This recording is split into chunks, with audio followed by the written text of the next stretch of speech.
Assalamualaikum warahmatullahi wabarakatuh, sahabat-sahabat semuanya. Selamat datang kembali di channel Narasi Nusantara. Sebelum kita mulai, semoga kalian yang menonton diberikan kesehatan yang berlimpah, rezeki yang berkah, hati yang selalu tenang, serta kehidupan yang dipenuhi dengan kebahagiaan dan kasih sayang dari orang-orang tercinta. Semoga setiap langkah kalian diberi kemudahan, setiap doa kalian diijabah, dan semoga kita semua selalu berada di jalan yang benar. Amin. Malam itu, di tepi pantai Pelabuhan Ratu, Soekarno berdiri dengan tangan bersedekap, matanya menatap lautan luas yang bergelora di bawah cahaya rembulan. Ia baru saja selesai melakukan meditasi di sebuah tempat yang diakini keramat. Sejak dulu, ia selalu merasa ada hubungan yang tak kasat mata antara dirinya dan lautan selatan, sesuatu yang lebih dalam dari sekadar legenda yang sering diceritakan rakyat. Angin malam bertiup lebih kencang dari biasanya, membawa aroma laut yang khas, asin, dan sedikit berbau tanah basah. Bintang-bintang berkelap-kelip di langit, namun awan kelabu menggelayut di kejauhan, seakan menjadi pertanda akan sesuatu yang besar. Ombak pecah di karang, suaranya bergemuruh, seperti bisikan para leluhur yang mencoba menyampaikan sesuatu. Soekarno menghela napas. Ia telah lama mendengar cerita tentang Nyi Roro Kidul, sang ratu penguasa lautan selatan yang konon memiliki kekuatan luar biasa. Beberapa orang percaya bahwa semua pemimpin besar Jawa harus mendapatkan restunya agar pemerintahan mereka langgeng. Namun, bagi Soekarno, ini lebih dari sekadar mitos. Ini adalah bagian dari sejarah dan spiritualitas tanah airnya. Dari kecil, ia telah diajarkan untuk menghormati kekuatan yang tak terlihat, bukan sebagai bentuk penyembahan, tetapi sebagai bagian dari kebijaksanaan leluhur. Ia tahu bahwa dunia ini tidak hanya dihuni oleh manusia, tetapi juga oleh makhluk-makhluk yang keberadaannya tidak selalu dapat dijelaskan oleh logika.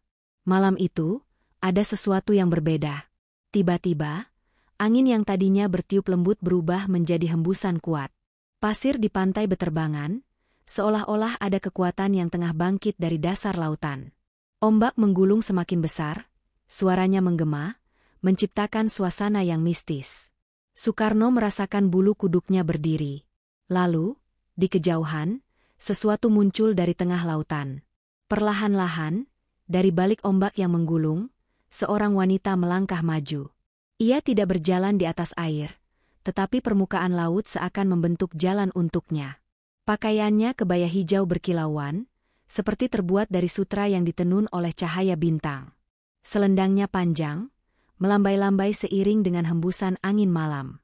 Rambutnya hitam pekat, terurai hingga ke pinggang, berkilauan seperti mutiara yang baru saja diangkat dari dasar laut. Soekarno terpaku. Wanita itu tidak berjalan, tetapi melayang dengan anggun di atas pasir, mendekatinya tanpa suara. Wajahnya begitu cantik, sempurna, dengan mata yang bercahaya seperti batu zamrud yang berpendar dalam gelap. Senyumnya lembut, namun ada kekuatan yang terpancar dari sorot matanya. Ketika akhirnya ia berdiri hanya beberapa langkah di depan Soekarno, udara di sekitar mereka terasa lebih dingin. "Engkau telah lama kutunggu," suara wanita itu lembut, tetapi menggema di seluruh pantai.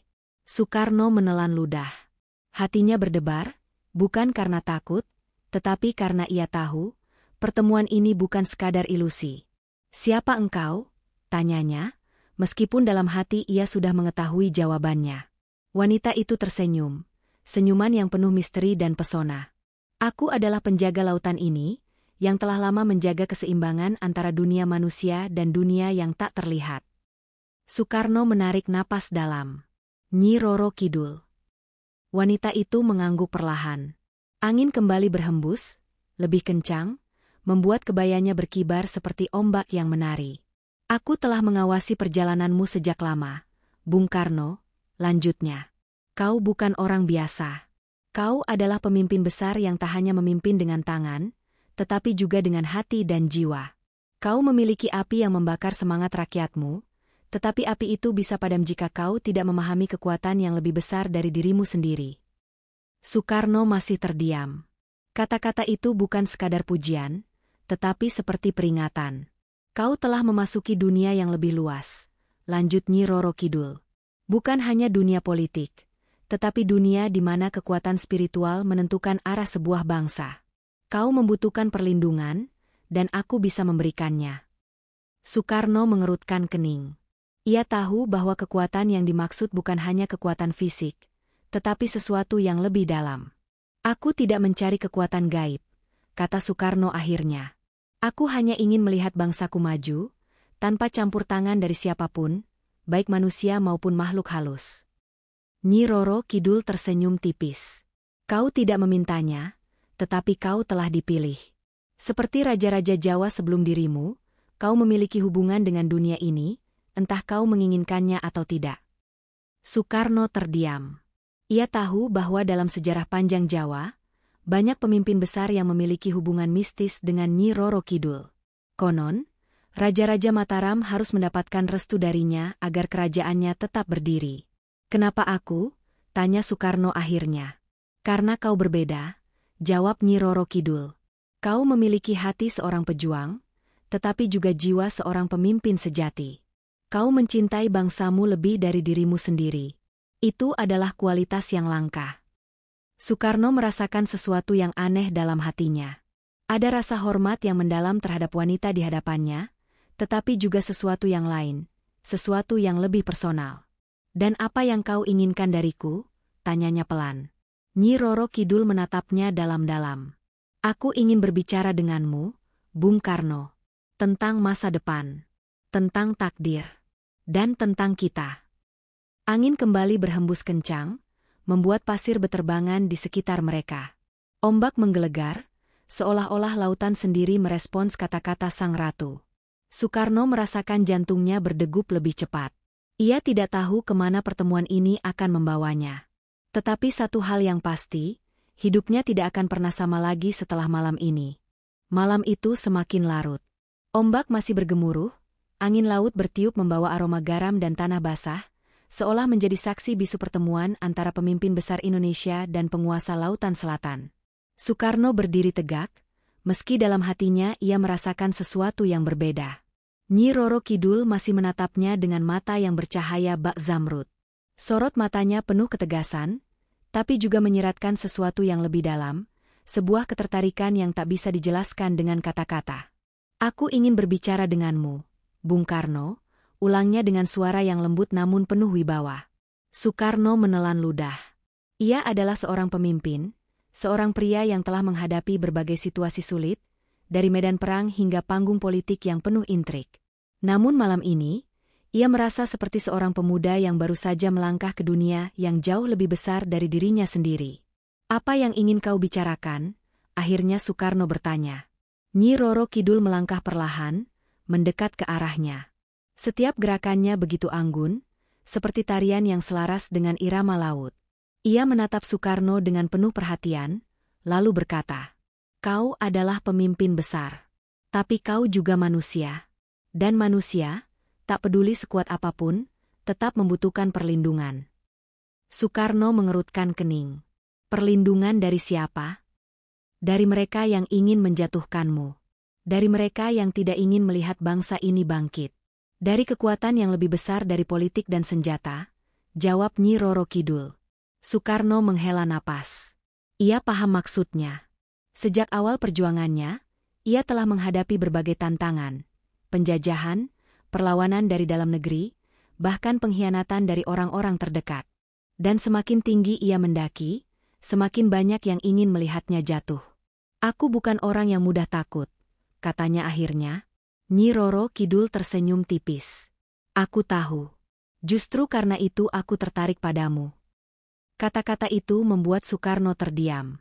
Ada sesuatu dalam nada suara Nyi Roro Kidul yang membuat hatinya bergetar. Ia bukan hanya berbicara sebagai penguasa gaib, tetapi sebagai seorang wanita yang melihat sesuatu yang lebih dalam-dalam dirinya. Kau bisa memilih untuk menolak bantuanku, lanjut Nyi Roro Kidul. Tapi jika kau menerimanya, aku akan memastikan bahwa tidak ada yang bisa menggoyahkanmu, selama kau tetap setia pada sumpah yang akan kita buat malam ini. Soekarno menatapnya dengan penuh selidik. Sumpah seperti apa? Nyi Roro Kidul mendekat, kini hanya berjarak beberapa langkah darinya. Sumpah bahwa kau akan selalu mengingatku. Bahwa kau akan menjaga hubungan kita, meskipun dunia kita berbeda. Soekarno merasakan angin semakin dingin di sekelilingnya.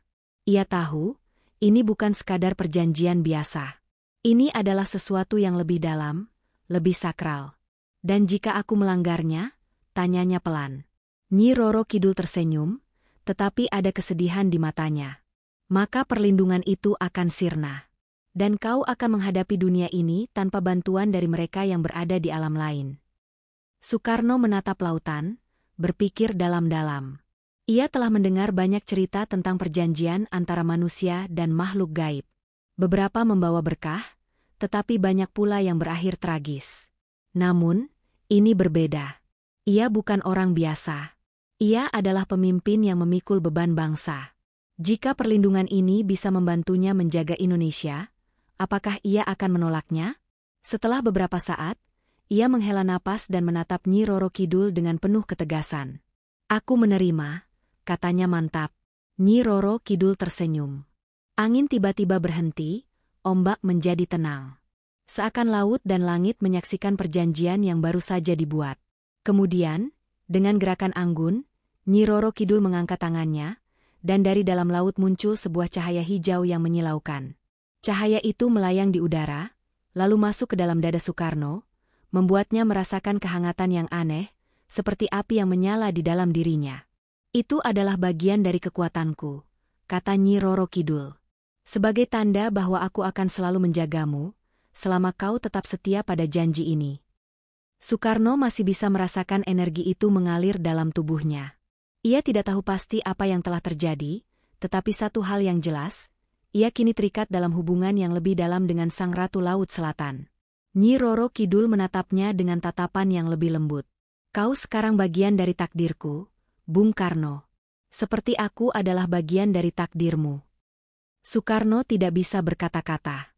Di dalam hatinya, ia tahu bahwa hidupnya telah berubah selamanya. Malam itu, di tepi pantai yang sunyi, sebuah perjanjian telah dibuat. Perjanjian yang akan mengikat mereka dalam kisah yang tak hanya melibatkan dunia manusia, tetapi juga dunia yang berada di luar batas logika dan akal. Malam itu, setelah perjanjian dibuat, suasana di pantai Pelabuhan Ratu berubah. Angin yang tadinya berhembus kencang perlahan mereda, ombak yang sebelumnya menggulung dengan ganas kini menjadi lebih tenang, seperti lautan telah memberikan restunya atas ikatan yang baru saja terjalin. Sukarno masih berdiri di tempatnya, merasakan energi yang mengalir dalam dirinya setelah cahaya hijau yang diberikan oleh Nyi Roro Kidul masuk ke tubuhnya. Ada sesuatu yang berbeda dalam hatinya. Bukan hanya perasaan lega karena telah mendapatkan perlindungan dari penguasa Lautan Selatan, tetapi juga sesuatu yang lebih dalam, lebih personal, sebuah perasaan yang tak seharusnya ia rasakan. Di hadapannya, Nyi Roro Kidul masih berdiri dengan anggun. Cahaya rembulan memantulkan kilauan lembut di kebaya hijaunya, membuatnya tampak seperti dewi yang turun dari langit. Rambutnya yang panjang tergerai ditiup angin malam, dan matanya yang berkilauan bak zamrud menatap Sukarno dengan sorot yang sulit diartikan. Apa yang kau pikirkan? Tanya Nyi Roro Kidul pelan. Sukarno menghela napas, lalu tersenyum tipis. Aku memikirkan betapa anehnya takdir ini. Aku datang ke sini sebagai seorang pemimpin yang mencari petunjuk, tetapi kini aku merasa seperti seorang pria yang bertemu takdirnya dalam bentuk yang tak pernah kuduga. Nyi Roro Kidul tersenyum samar, namun dalam tatapan matanya tersirat kesedihan yang dalam. Takdir selalu memiliki cara yang misterius untuk mempertemukan dua jiwa yang seharusnya tidak bersatu. Sukarno menatapnya lebih lama, mencoba memahami makna dari kata-kata itu. Ada sesuatu yang mengikat mereka berdua, sesuatu yang lebih dari sekadar perjanjian antara penguasa dunia manusia dan dunia gaib. Apakah kau pernah merasa kesepian? Tanya Sukarno tiba-tiba.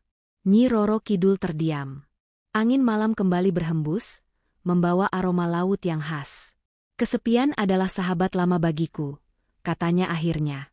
Aku telah ada selama berabad-abad, melihat manusia datang dan pergi, melihat raja-raja bangkit dan jatuh.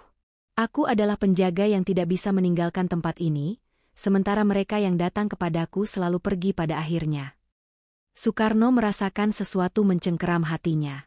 Ia bukan pria yang mudah terbawa emosi, tetapi kata-kata Nyi Roro Kidul menusuk jauh ke dalam relung jiwanya. Ia memahami rasa sepi itu, perasaan yang juga ia rasakan sebagai seorang pemimpin. Di tengah kerumunan orang, di tengah sorak-sorai rakyatnya, tetap ada kesepian yang menghantuinya. Kau berbeda, lanjut Nyi Roro Kidul. Kau bukan hanya pemimpin yang datang meminta perlindungan. Kau datang dengan hati yang tulus, dengan keberanian yang tidak biasa. Dan itulah yang membuatku takut. Sukarno mengangkat alis. Takut? Nyi Roro Kidul tersenyum pahit. Takut bahwa aku akan menginginkan sesuatu yang tidak seharusnya kumiliki. Mata mereka bertemu, dan dalam sekejap, keduanya menyadari kebenaran yang tak bisa mereka hindari. Ada ketertarikan yang tumbuh di antara mereka, sesuatu yang tidak seharusnya terjadi, tetapi tak bisa dihentikan. Apakah kau pernah mencintai seseorang? Tanya Sukarno dengan suara pelan. Nyi Roro Kidul menatapnya dalam-dalam sebelum menjawab, cinta dalam duniaku berbeda dengan cinta dalam duniamu. Aku bisa mencintai, tetapi aku tidak bisa memiliki. Sukarno mendekat satu langkah, nyaris tanpa sadar. Lalu, bagaimana jika aku ingin menjadi bagian dari duniamu? Nyi Roro Kidul menahan napas. Ia tahu bahwa pria di hadapannya ini bukan orang biasa.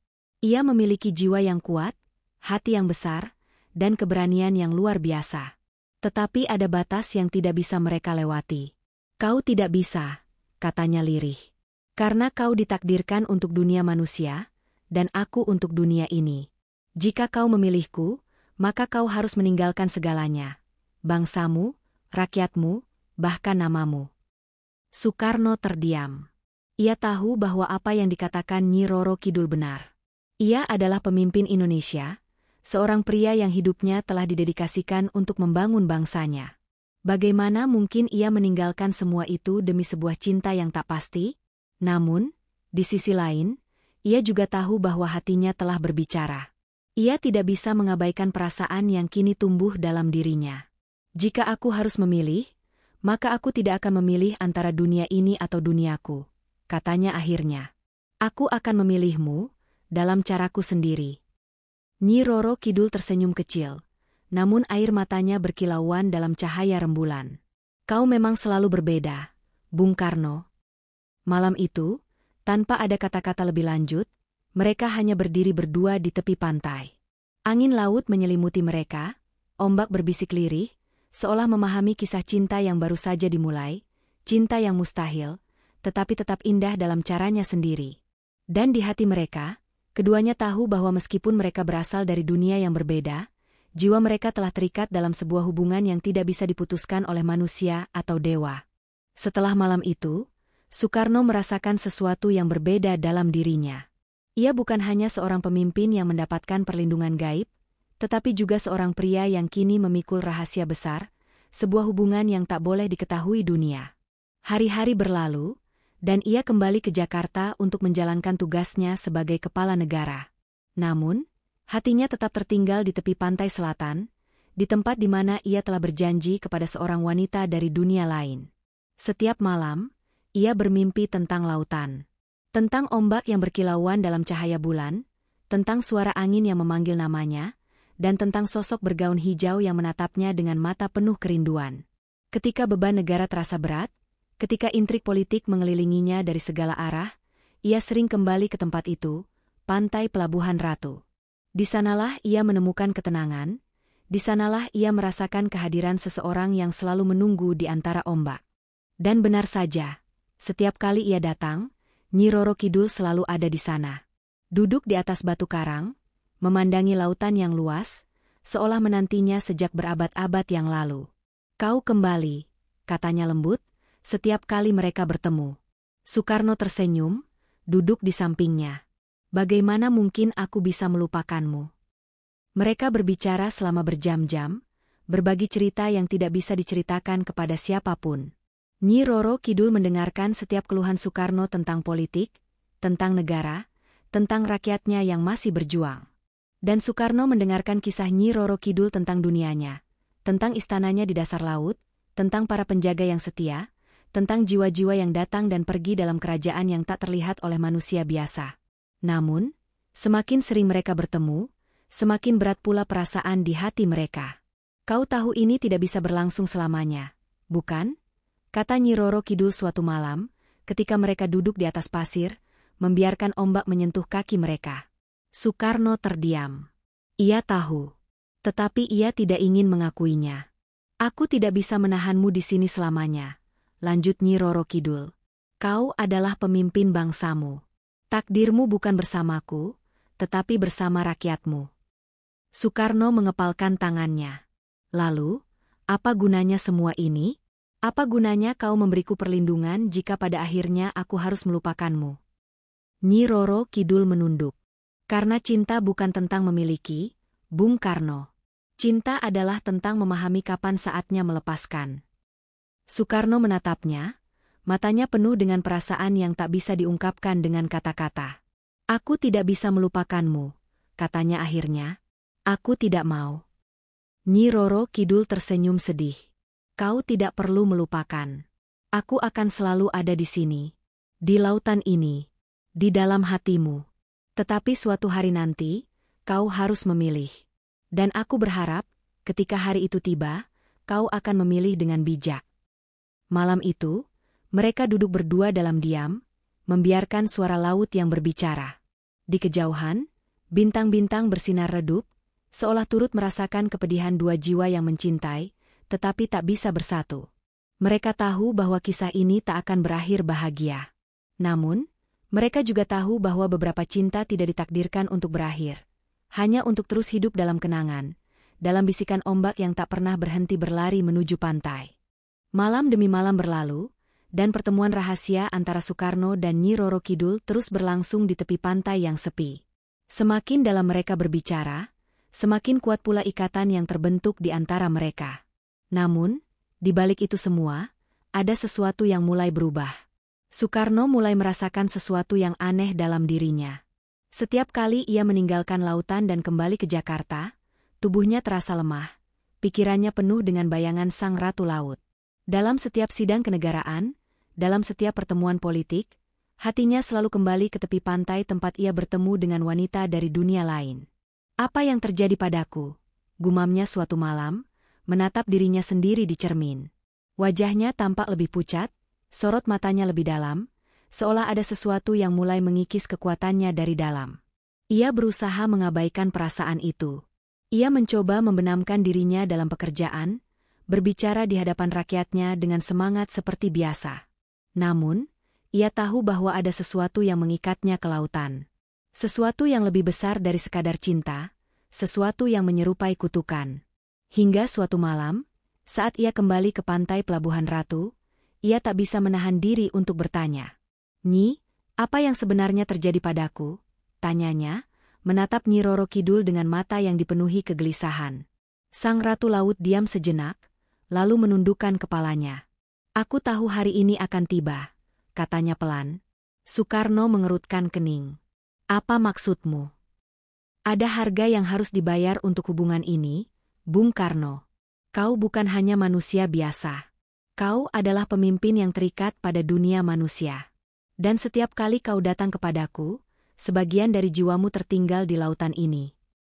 Soekarno merasakan hawa dingin merayapi tubuhnya. Jiwaku tertinggal?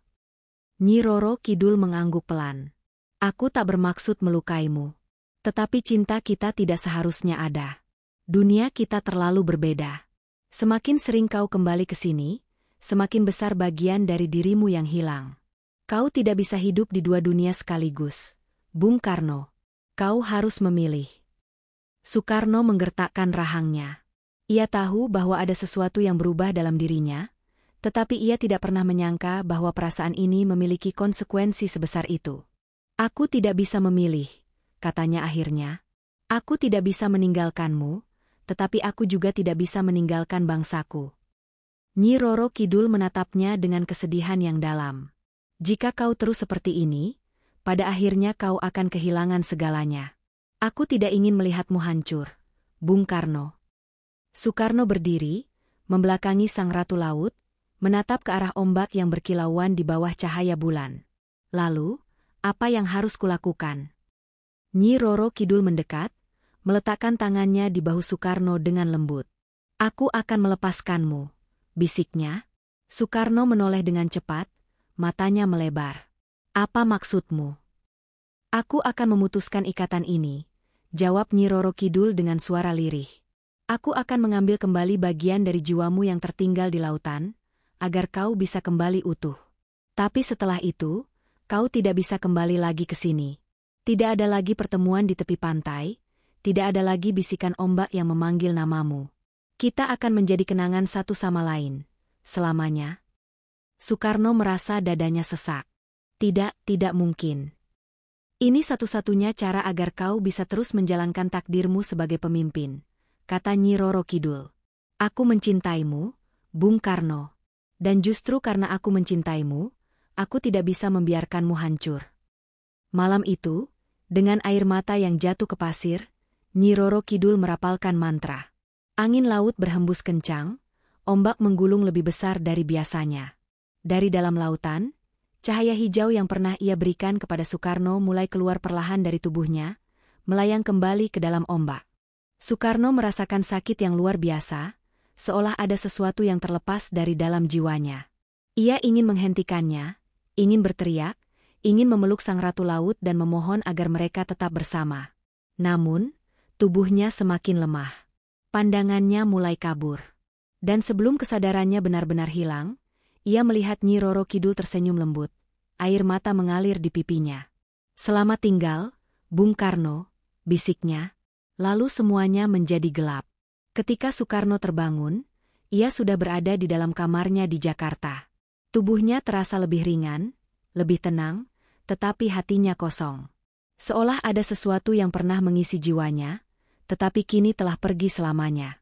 Ia berdiri, berjalan ke jendela, menatap langit malam yang cerah.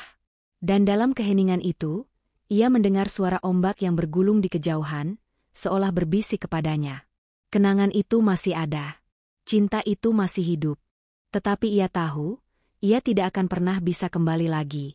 Soekarno tersenyum tipis, lalu menutup matanya. Selamat tinggal, Nyi. Malam demi malam berlalu, dan pertemuan rahasia antara Soekarno dan Nyi Roro Kidul terus berlangsung di tepi pantai yang sepi. Semakin dalam mereka berbicara, semakin kuat pula ikatan yang terbentuk di antara mereka. Namun, di balik itu semua, ada sesuatu yang mulai berubah. Soekarno mulai merasakan sesuatu yang aneh dalam dirinya. Setiap kali ia meninggalkan lautan dan kembali ke Jakarta, tubuhnya terasa lemah, pikirannya penuh dengan bayangan sang ratu laut. Dalam setiap sidang kenegaraan, dalam setiap pertemuan politik, hatinya selalu kembali ke tepi pantai tempat ia bertemu dengan wanita dari dunia lain. Apa yang terjadi padaku? Gumamnya suatu malam, menatap dirinya sendiri di cermin. Wajahnya tampak lebih pucat, sorot matanya lebih dalam, seolah ada sesuatu yang mulai mengikis kekuatannya dari dalam. Ia berusaha mengabaikan perasaan itu. Ia mencoba membenamkan dirinya dalam pekerjaan, berbicara di hadapan rakyatnya dengan semangat seperti biasa. Namun, ia tahu bahwa ada sesuatu yang mengikatnya ke lautan. Sesuatu yang lebih besar dari sekadar cinta, sesuatu yang menyerupai kutukan. Hingga suatu malam, saat ia kembali ke pantai Pelabuhan Ratu, ia tak bisa menahan diri untuk bertanya. Nyi, apa yang sebenarnya terjadi padaku? Tanyanya, menatap Nyi Roro Kidul dengan mata yang dipenuhi kegelisahan. Sang Ratu Laut diam sejenak, lalu menundukkan kepalanya. Aku tahu hari ini akan tiba, katanya pelan. Soekarno mengerutkan kening. Apa maksudmu? Ada harga yang harus dibayar untuk hubungan ini, Bung Karno. Kau bukan hanya manusia biasa. Kau adalah pemimpin yang terikat pada dunia manusia. Dan setiap kali kau datang kepadaku, sebagian dari jiwamu tertinggal di lautan ini. Soekarno merasakan hawa dingin merayapi tubuhnya. Jiwaku tertinggal? Nyi Roro Kidul mengangguk pelan. Aku tak bermaksud melukaimu. Tetapi cinta kita tidak seharusnya ada. Dunia kita terlalu berbeda. Semakin sering kau kembali ke sini, semakin besar bagian dari dirimu yang hilang. Kau tidak bisa hidup di dua dunia sekaligus. Bung Karno, kau harus memilih. Soekarno menggertakkan rahangnya. Ia tahu bahwa ada sesuatu yang berubah dalam dirinya, tetapi ia tidak pernah menyangka bahwa perasaan ini memiliki konsekuensi sebesar itu. Aku tidak bisa memilih, katanya akhirnya. Aku tidak bisa meninggalkanmu, tetapi aku juga tidak bisa meninggalkan bangsaku. Nyi Roro Kidul menatapnya dengan kesedihan yang dalam. Jika kau terus seperti ini, pada akhirnya kau akan kehilangan segalanya. Aku tidak ingin melihatmu hancur, Bung Karno. Soekarno berdiri, membelakangi sang ratu laut, menatap ke arah ombak yang berkilauan di bawah cahaya bulan. Lalu, apa yang harus kulakukan? Nyi Roro Kidul mendekat, meletakkan tangannya di bahu Soekarno dengan lembut. Aku akan melepaskanmu, bisiknya. Soekarno menoleh dengan cepat, matanya melebar. Apa maksudmu? Aku akan memutuskan ikatan ini, jawab Nyi Roro Kidul dengan suara lirih. Aku akan mengambil kembali bagian dari jiwamu yang tertinggal di lautan, agar kau bisa kembali utuh. Tapi setelah itu, kau tidak bisa kembali lagi ke sini. Tidak ada lagi pertemuan di tepi pantai, tidak ada lagi bisikan ombak yang memanggil namamu. Kita akan menjadi kenangan satu sama lain, selamanya. Soekarno merasa dadanya sesak. Tidak mungkin. Ini satu-satunya cara agar kau bisa terus menjalankan takdirmu sebagai pemimpin, kata Nyi Roro Kidul. Aku mencintaimu, Bung Karno. Dan justru karena aku mencintaimu, aku tidak bisa membiarkanmu hancur. Malam itu, dengan air mata yang jatuh ke pasir, Nyi Roro Kidul merapalkan mantra. Angin laut berhembus kencang, ombak menggulung lebih besar dari biasanya. Dari dalam lautan, cahaya hijau yang pernah ia berikan kepada Soekarno mulai keluar perlahan dari tubuhnya, melayang kembali ke dalam ombak. Soekarno merasakan sakit yang luar biasa, seolah ada sesuatu yang terlepas dari dalam jiwanya. Ia ingin menghentikannya, ingin berteriak, ingin memeluk sang ratu laut dan memohon agar mereka tetap bersama. Namun, tubuhnya semakin lemah. Pandangannya mulai kabur. Dan sebelum kesadarannya benar-benar hilang, ia melihat Nyi Roro Kidul tersenyum lembut. Air mata mengalir di pipinya. Selamat tinggal, Bung Karno, bisiknya. Lalu semuanya menjadi gelap. Ketika Soekarno terbangun, ia sudah berada di dalam kamarnya di Jakarta. Tubuhnya terasa lebih ringan, lebih tenang, tetapi hatinya kosong. Seolah ada sesuatu yang pernah mengisi jiwanya, tetapi kini telah pergi selamanya. Ia berdiri, berjalan ke jendela, menatap langit malam yang cerah. Dan dalam keheningan itu, ia mendengar suara ombak yang bergulung di kejauhan, seolah berbisik kepadanya. Kenangan itu masih ada. Cinta itu masih hidup. Tetapi ia tahu, ia tidak akan pernah bisa kembali lagi. Soekarno tersenyum tipis, lalu menutup matanya. Selamat tinggal, Nyi.